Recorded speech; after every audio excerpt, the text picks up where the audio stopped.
एक नई वीडियो के साथ आज मैं फिर हाजिर हूं, आपका होस्ट दोस्त विक्रांत जोशी। आपका स्वागत करता हूं मेरे व्यू मास्टर में, जिसमें हम लेके आते हैं दिन भर की स्पेस और डिफेंस न्यूज की टॉप खबरें।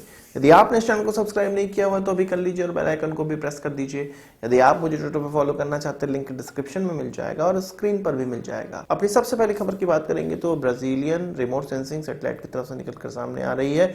इसरो के द्वारा इसका लॉन्च किया जाना है। अभी ये डिसाइड नहीं हुआ है कि किस तारीख को इसका लॉन्च किया जाएगा, पर यह माना जा रहा है कि फरवरी 2021 में इसका लॉन्च किया जा सकता है पीएसएलवी के माध्यम से। ये जो सैटेलाइट है इसका नाम अमेजोनिया 1 रखा गया है और ये ब्राजील की तीसरी रिमोट सेंसिंग सैटेलाइट होने वाली है।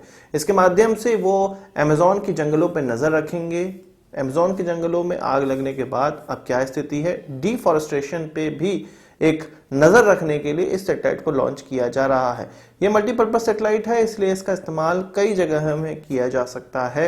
यह पहली बार होगा कि कोई ब्राजीलियन सैटेलाइट भारत के द्वारा लॉन्च की जाएगी, इसरो के द्वारा लॉन्च की जाएगी। एक्चुअल में कई साउथ अमेरिकन देशों की सैटेलाइटें लॉन्च की जा चुकी हैं इसरो के माध्यम से। अब ब्राजील की बारी है। इस सैटेलाइट का ऑर्बिट पोलर ऑर्बिट होने वाला है, सन सिंक्रोनस ऑर्बिट होने वाला है और 5 दिन में ये एक बार पूरे पृथ्वी की तस्वीर ले सकता है। इसके द्वारा एक बार की तस्वीर में 850 किलोमीटर का एरिया लिया जा सकता है और इसमें 64 मीटर की रेजोल्यूशन प्राप्त होती है। बात करते हैं उत्तम एसा रडार की, फायर कंट्रोल रडार की। आपको पता है कि अभी भारत में एयरक्राफ्ट में अगर बात की जाए तो केवल जैगुआर एयरक्राफ्ट में एसा रडार का इस्तेमाल किया गया है, पर आपको ये पता है कि डीआरडीओ एसा रडार बना रही है जिसका नाम उत्तम है।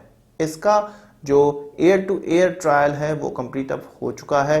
अब इसका जो नेक्स्ट ट्रायल होने वाला है वो एयर टू ग्राउंड का होने वाला है और एयर टू शिप का होने वाला है या एयर टू सी का होने वाला है। एक्चुअल में ये बताया जा रहा है कि 2021 के मिड तक इसका एयर टू ग्राउंड वाला वेरिएंट भी ट्रायल कर लिया जाएगा। वेरिएंट इन द सेंस इसके इस काबिलियत को भी चेक कर लिया जाएगा, इसका भी ट्रायल कर लिया जाएगा। इसके अलावा 2021 के अंत तक या 2022 के शुरुआत तक इसके जो एयर टू सी वाले वेरिएंट है या एयर टू सी वाली जो काबिलियत है उसको भी ट्रायल कर लिया जाएगा। तो हर तरह की टारगेट एक्विजिशन इसके द्वारा करके ये जब फाइनल हो जाएगा कि हर तरह के टारगेट ये एक्वायर करके उसको नष्ट कर सकता है, इस तरह की चीजें सिमुलेशन करके देख ली जाएंगी, तब जाके इसको फाइनल प्रोडक्शन के लिए डाला जा सकता है। तो ये माना जा रहा है कि 2022 के बाद ये फाइनल प्रोडक्शन के लिए डाला जा सकता है। अब प्रोडक्शन किसके लिए?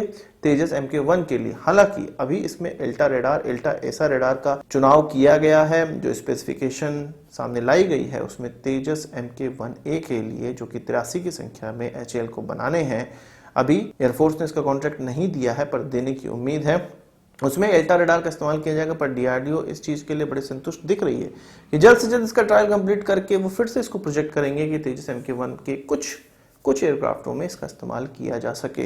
पर जो ज्यादा चांसेस हैं वो दूसरे एयरक्राफ्टों की तरफ डीआरडीओ देख रही है। उसमें Su-30 MKI सबसे अग्रणी एयरक्राफ्ट है, पर इसमें थोड़ा सा चेंजेस करना पड़ेगा। जो अभी एग्जिस्टिंग उत्तम रडार है उसमें थोड़ा सा चेंजेस करना पड़ेगा, क्योंकि Su-30 MKI का जो रडार एंटीना है वो ज्यादा बड़ा है। इसके अलावा इसमें जो इस्तेमाल होने वाले एंटीना कंपोनेंट हैं उनकी संख्या भी ज्यादा है, इसलिए इस उत्तम रडार में इनकी संख्या बढ़ानी पड़ेगी। पर जो भारत के पास अभी उत्तम रडार डेवलप हुआ है उसका हम MiG-29 में इस्तेमाल कर सकते हैं और एग्जिस्टिंग तेजस में कर सकते हैं और तेजस MK1A में भी कर सकते हैं। इसलिए जो अब प्राइमरी टारगेट जो दिख रहा है कि इस रडार को लगाने के लिए वो MiG-29 ही सबसे पहला दिख रहा है। ट्रायल में ये भी निकलकर सामने आया कि जैगुआर में जो एल्टा रडार का इस्तेमाल किया गया है, इजरायली एल्टा रडार का इस्तेमाल किया गया है, उससे बेटर परफॉर्मेंस इसकी निकलकर सामने आई है। बात करते हैं भारत, चीन और पाकिस्तान रिश्तों की।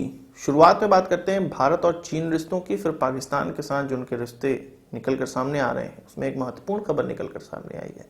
अभी बात कर लेते हैं LAC की, लाइन ऑफ एक्चुअल कंट्रोल की। तो पैंगोंग त्सो के फिंगर 8 से लेके फिंगर 1 तक को बफर जोन बनाने की बात चीन कर रहा है। भारतीय आर्मी से ये कह रहा है चीन कि वो फिंगर 1 से भी दूर चले जाए और वो खुद फिंगर 8 के भी पीछे जा सकता है और पूरे के पूरे जो फिंगर 1 से लेके फिंगर 8 तक की एरिया को है उसको बफर जोन बनाने का प्रयास करना चाहता है, पर ये भारत के हित में नहीं है। भारत अभी तक फिंगर 4 तक अपना जो पेट्रोलिंग है वो कर रहा था और फिंगर 4 से लेके फिंगर 8 तक का जो इलाका था वो बफर जोन था। पर अगर फिंगर 4 से खिसक के 1 तक के इलाके को भी बफर जोन बना दिया जाएगा तो ये भारत के लिए नुकसानदेह है, भारत की टेरिटरी चली जाएगी। भारतीय जो ऑफिशियल्स हैं उनका यह कहना है कि भारत इसको कभी भी एक्सेप्ट नहीं करेगा। चीन की सरदर्दी ये है कि पैंगोंग त्सो के सदर्न रीजन से वो भारत को हटाना चाह रहा है, भारत वहां से हटने को बिल्कुल तैयार नहीं है। इसलिए वो अलग अलग तरीके के जो सुझाव है वो भारत के साथ लेके आ रहा है। वो डेस्परेट है कि किसी तरह से हल निकल जाए। भारत इसी चीज का फायदा उठाते हुए डटा हुआ है और अच्छे ऑफर का इंतजार कर रहा है। अच्छा ऑफर इन द सेंस इस स्टेटस को मेंटेन करना ही सबसे अच्छा ऑफर अभी के समय में है, पर इससे बेहतर चीज भी अगर भारत निकाल सके तो ये बहुत अच्छी बात होगी। वहीं चीन की पाकिस्तान से रिलेटेड जो खबर है वो ग्वादर पोर्ट को लेकर आ रही है, ग्वादर एयरपोर्ट को लेकर आ रही है, ग्वादर सिटी को लेकर आ रही है। अब ग्वादर सिटी के आसपास जो ईंट की दीवार है उसको बनाया जा रहा है। 10 फीट ऊंची ये दीवार बनाई जा रही है जो कि लगभग 30 किलोमीटर लंबी होने वाली है। यानी कि इस एरिया में जो ये दीवार है उसमें एग्जिट और एंट्री पॉइंट होंगे।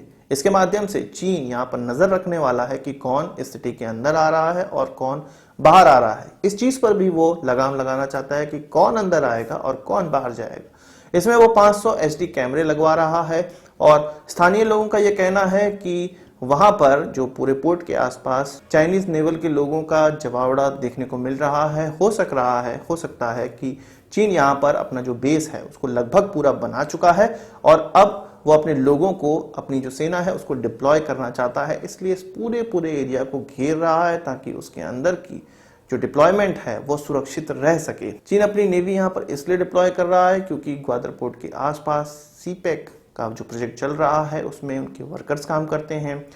पाकिस्तानी सेना पर उनको भरोसा नहीं है कि वो उनको सुरक्षा दे सके, इसलिए वो अपने लोगों को भी डिप्लॉय कर रहा है। इसके अलावा ये एक स्ट्रेटेजिक पॉइंट है जहां पर चीन को अपना डिप्लॉयमेंट बनाना था। सीपेक के माध्यम से वो पाकिस्तान को इस योग्य बाध्य कर पाया कि चीन अपनी आर्मी मिलिट्री वहां पर रख सके। अब वो ये रख रहा है। बात करते हैं पैंगोंग त्सो की, तो आपको पता है कि चीन के द्वारा यहाँ पर अपनी हैवी बोट डिप्लॉय की गई थी।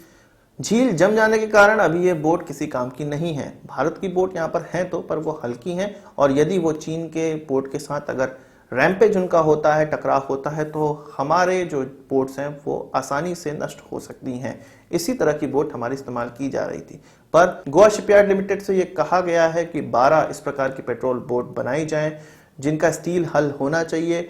इंडियन नेवी की जो एक टीम है उसने पैंगोंग त्सो का दौरा भी कर लिया है, एक डिटेल बना ली है कि किस प्रकार के जो शिप हैं वो यहाँ पर डिप्लॉय की जा सकती है, किस प्रकार की बोट यहाँ पर डिप्लॉय की जा सकती हैं। इसकी पूरी रिक्वायरमेंट आर्मी को भी बता दी गई है, आर्मी को एक्सेप्टेबल है। अब गोवा शिपयार्ड लिमिटेड को कहा जाएगा कि प्रायोरिटी पे इस बोट को बनाएं, 12 की संख्या में बोट को बनाएं, ताकि जल्द से जल्द जो समर आएगा, गर्मी आएगी, तब झील पिघलेगी और तभी मेन डिप्लॉयमेंट देखने को मिलेगा। तो उस समय तक इस बोट को बनाकर तैयार करके वहां पर डिप्लॉय करना है। नॉर्मल कंडीशन में 1 साल का समय लग जाता है इस प्रकार की बोट को डिप्लॉय करने में। दबाव का समय है तो 5 से 6 महीनों में ही बोट डिप्लॉय करने का प्रयास किया जा रहा है। इस बोट का हल स्टील का रखने का इसलिए सोचा गया है कि यदि चीन के साथ बोट से बोट टकराव हो तो हमारी बोट विजयी रहे, वो नष्ट ना हो सके। आज की इस वीडियो के लिए बस इतना ही। आशा करता हूं कि वीडियो पसंद आया होगा। आप इसको एक बड़ा थम्स अप जरूर देंगे। इस वीडियो संबंधित कोई सवाल सुझाव हो कमेंट बॉक्स में जरूर लाइएगा। यदि आपने हमारा चैनल तो सब्सक्राइब नहीं किया उसे भी कर लीजिए, क्योंकि हम इस प्रकार की वीडियो लाते रहते हैं। नमस्कार, थैंक यू, जय हिंद।